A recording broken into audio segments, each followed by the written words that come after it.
therefore bore witness to it. Is Honorable Chairman around here? Or he was one of those who saw it, as they say, Yagani. When Boakye and Co came from exile, there was a lot of turbulence in the Progress Party.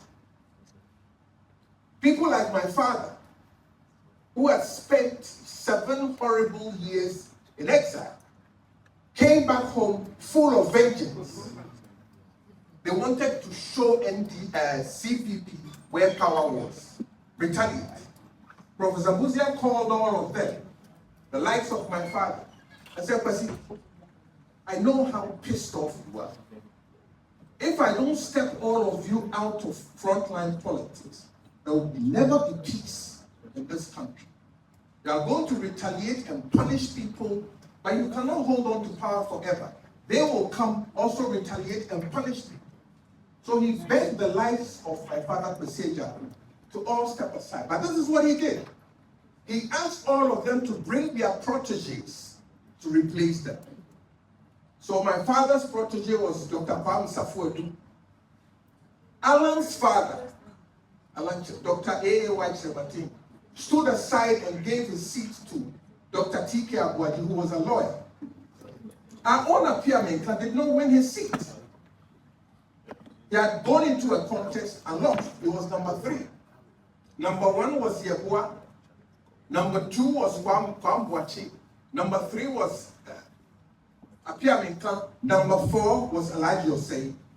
3 weeks today, after the elections, the winner died. And you know the stories that will go around. Ogyarko is in where he is here. But he died. So the number 2 should have gone, Kwamboachi. But he had just finished on 7. Boakye called him and said, Kwame, you are a young man. Give the chance to lawyer Apiamenka, so we'll groom you. After 2 or 3 terms, Apiamenka will step aside for you so that you can go. He did. That is how come Apiamenka, who was there, became the candidate. The last example is our own J.H. Mensah. When he came back from exile, he didn't have a seat. Sunyani East had been won by a gentleman called Sam Kodie, his nickname Shawcross. He was a mechanic. Boakye went to him in Sunyani Dumasi, and said, Menana, I want you to give up the seat to J.H. Mensah. I want to make him a minister for finance. We'll settle you. Shawcross agreed. J.H. Mensah then became the candidate, Shawcross is campaign manager, and he won massive. That is the kind of negotiation that I'm suggesting that this party should begin immediately. It takes a leader, a chairman who understands these dynamics, who has the gravitas, who has the empathy and the connections with the rest of the party to be able to negotiate. And he must be seen to be negotiating in good faith. Not that he wants to break his wafasibi no. It must be a leader who has the credibility to do all of these things. My plea to you, ladies and gentlemen, honorable members, this afternoon, is to make me your chairman. My objective is that to build that solid party that can carry Dr. Muhammad Boakye across the finish line and win. That can also carry you as parliamentary candidates in your various constituencies and make sure that you also win. At this moment, you are only 87. That is not a good place to be. And as much as you are doing your very best to the admiration of all of us, we need to move to a better place. Because in turmoil, the only place in NPP where there is a semblance of stability is the parliamentary party. It behooves us, therefore, that we should do nothing to disturb the seeming tranquility or the seeming peace within our parliamentary party, for it to be used as a bridgehead to extend our tentacles going forward. Council listened to my plea and let it be.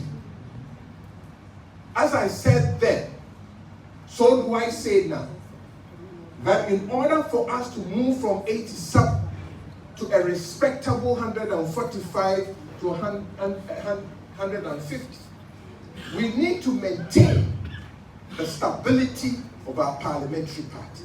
Yeah. That's right. That's right. And I address this to you under one theme. That's right. And the theme is, what we have, we hold. That's right. Yes. What we don't have, we intend to get. Yeah. What we have, That's right. we hold. What we don't have, we intend to get. So there must be some form of protection. It cannot be that what we have is what we are fighting over. It cannot be. But we have to craft a clever way of making sure that while we maintain the mantra of holding what we have, there are no further destabilizations arising out of that matter. We've done it before, and we must do it again. When I was campaign manager, there were instances where we had to constantly negotiate people out of the race. We didn't clamp down a fist and say that, by Jove, you are out, or we won't allow you to contest. No. It was a constant negotiation with the likes of Boakye Agyarko, Frimpong in Wejagbawe, and many others. We negotiated day and night cut deals, some of them pleasant, some unpleasant. But at the end of the day, we attained a certain stability that allowed us to move forward. But let me give you one more example and I'll be done. I believe that I have the capacity, I have the humility and the connectedness with you and the rest of the party to be able to deliver. I'll thank you very much for your time, and I want to engage you once again at another time in order to give you the fuller scope of what I stand for with respect to our noble party, the new Patriotic Party. Thank you. God bless you. Thank you.